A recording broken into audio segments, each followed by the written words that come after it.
अटेर विधानसभा में कांग्रेस की संविधान बचाओ सभा का आयोजन किया गया। वहीं इस सभा में कांग्रेस के पूर्व मंत्री सज्जन वर्मा और कांग्रेस के वरिष्ठ नेता फूल सिंह बरैया पहुंचे, जहां पर कांग्रेस के पूर्व मंत्री सज्जन वर्मा ने भाजपा सरकार पर हमला बोलते हुए कहा, भाजपा चुनाव आते ही बाबा साहब अम्बेडकर के चरणों की धूल माथे पर लगाती है, वहीं चुनाव बाद यह सब भूल जाते हैं। वहीं अटेर विधानसभा में कांग्रेस के वरिष्ठ नेता पूर्व मंत्री स्वर्गीय सत्यदेव कटारे की विरासत को आगे बढ़ाने के लिए वह अटेर विधानसभा में पहुंचे और उन्होंने कहा, अब की बार उनके पुत्र हेमंत कटारे को आशीर्वाद दें और भाजपा सरकार की झूठी नीतियों से बचें। वहीं पूर्व विधायक हेमंत कटारे ने सहकारिता मंत्री डॉक्टर अरविंद सिंह भदौरिया पर हमला बोलते हुए कहा, उनके भाई ने अटेर की जनता से जो टैक्स वसूला है उसका जवाब कांग्रेस की सरकार आने पर देंगे। उन्होंने कहा, अटेर की जनता ने इस 5 साल में बहुत जुल्म सहा है, उसका बदला लिया जाएगा। वहीं कांग्रेस के वरिष्ठ नेता फूल सिंह बरैया ने कहा, महंगाई और बेरोजगारी को अगर रोकना है तो कांग्रेस की सरकार को लाना होगा। कांग्रेस की सरकार आने के बाद महंगाई को कम किया जाएगा और बेरोजगारी को भी कम किया जाएगा। गोवर कला के सरपंच बैठे, एक चवन्नी का काम नहीं करने दिया, कहा दद्दा टैक्स दो तो काम होगा। अब दद्दा टैक्स हर आदमी नहीं दे सकता, भ्रष्ट आदमी ही दद्दा टैक्स दे सकता है। आदरणीय, एक घटना की ओर आपका ध्यान आकर्षित करना चाहूंगा। जब बाबा साहेब भीमराव अंबेडकर जी की पुण्यतिथि थी, तब एक कार्यक्रम माननीय मंत्री जी ने किया था जिसमें अनुसूचित जाति के लोगों को बुलाया था और उसमें जो खाना अनुसूचित जाति के लोगों को परोसा गया, मेरे पास वीडियो का प्रमाण है, ऐसे पैरों के तरह कुचला गया।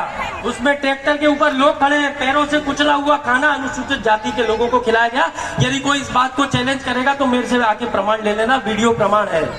ये अनुसूचित जाति के लोगों के साथ व्यवहार हो रहा है अटेर क्षेत्र में, आज अत्याचार हो रहा है आपके लोगों के ऊपर। और सारी आस आप लोगों से टिकी हुई है, हमारे दोनों मुख्य अतिथि आरडीसी सज्जन वर्मा जी और फूल सिंह बरैया जी, और मैं आपको विश्वास दिलाता हूँ किसी अनुसूचित जाति के लोगों पर अत्याचार होगा। हेमंत कटारे आपको आज हेमंत सत्यदेव कटारे वचन दे रहा है, बाबा साहेब के समक्ष अगर जरूरत पड़ेगी तो अपने प्राण देने के लिए तैयार खड़ा हूँ। बीजेपी वालों की बैंड बजा करके अटेर से बाहर निकाल दूंगा। अपने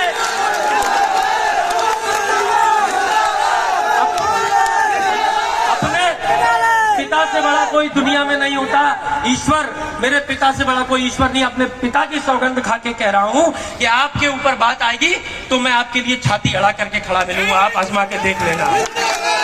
एक जब भी अन्याय होगा किसी भी वर्ग पे, चाहे वो कोई भी वर्ग हो, तो मैं अन्याय के खिलाफ खड़ा होऊंगा और न्याय के साथ खड़ा होऊंगा। आज आपको वचन दे करके जा रहा हूँ। एक घटना अभी ताजी उदोदगढ़ में हुई। उदोदगढ़ के ये तो संविधान में नहीं है। जो व्यक्ति, सुन लीजिए, जो व्यक्ति संविधान की रक्षा नहीं कर सकता, जो संविधान की शपथ लेके नौकरी करने अपने पद पे बैठता है, यदि अपने कर्तव्य पद पे सही नहीं चलता तो उन जैसे लोगों के लिए इस तरह का शब्द इस्तेमाल किया जा सकता है। जो बीजेपी का हथियार बन के काम कर रहे हैं उनके लिए तो नसीहत यही।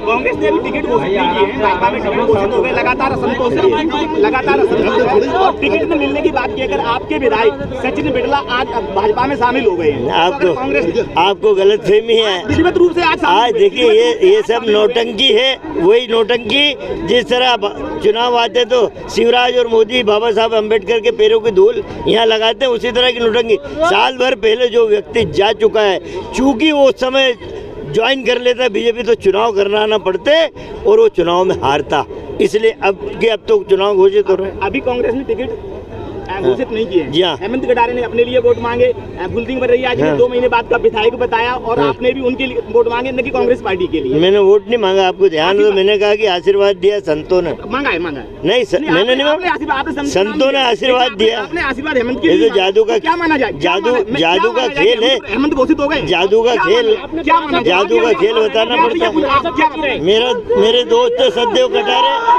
उनकी विरासत की रक्षा,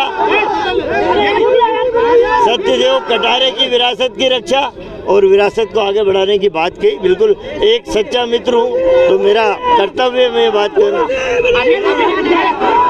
अभी मंच में फूल सिंह बरैया जी ने कहा था कि अगर ये सही संविधान 5 साल पहले, अगर सही संविधान 5 साल के लिए लागू हो जाए तो देश की स्थिति बदल जाए। कांग्रेस लंबे समय से सत्ता में रही है, चाहे केंद्र की सत्ता हो चाहे मध्य प्रदेश की सत्ता हो, तो कांग्रेस क्यों नहीं कर पाई संविधान को लागू? ये फूल सिंह जी जवाब देंगे।